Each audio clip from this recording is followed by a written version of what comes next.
ہم اللہ کی فرما برداری کرتے اور رسول صلی اللہ علیہ وآلہ وسلم کا حکم مانتے۔ کاش میں نے اپنی اس زندگی کے لیے کچھ آگے بھیجا ہوتا، اے کاش میں نے پیغمبر کے ساتھ رستہ اختیار کیا ہوتا، اے کاش مجھ کو میرا اعمال نامہ نہ دیا جاتا اور مجھے معلوم نہ ہوتا کہ میرا حساب کیا ہے، اے کاش موت میرا کام تمام کر چکی ہوتی، آج میرا مال میرے کچھ بھی کام نہ آیا، مجھ سے میرا اقتدار جاتا رہا، کاش میں اپنے پروردگار کے ساتھ کسی کو شریک نہ بناتا، کاش ہم پھر دنیا میں لوٹا دیے جائیں تاکہ اپنے پروردگار کی آیتوں کی تکذیب نہ کریں اور مومن ہو جائیں۔ ہائے شامت،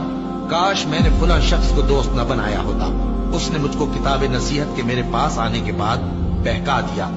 اور شیطان انسان کو وقت پر دغا دینے والا ہے، اے کاش میں مٹی ہوتا۔ اور وہ فرمائے گا کہ گناہ گارو تم آج الگ ہو جاؤ، اے آدم کی اولاد، کیا میں نے تم سے کہہ نہیں دیا تھا کہ شیطان کو نہ پوجنا، وہ تمہارا کھلا دشمن ہے، اور یہ کہ میری ہی عبادت کرنا یہی سیدھا رستہ ہے،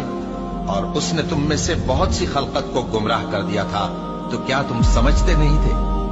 یہی وہ جہنم ہے جس کے تمہیں دھمکی دی جاتی تھی، جو تم کفر کرتے رہے ہو اس کے بدلے آج اس میں داخل ہو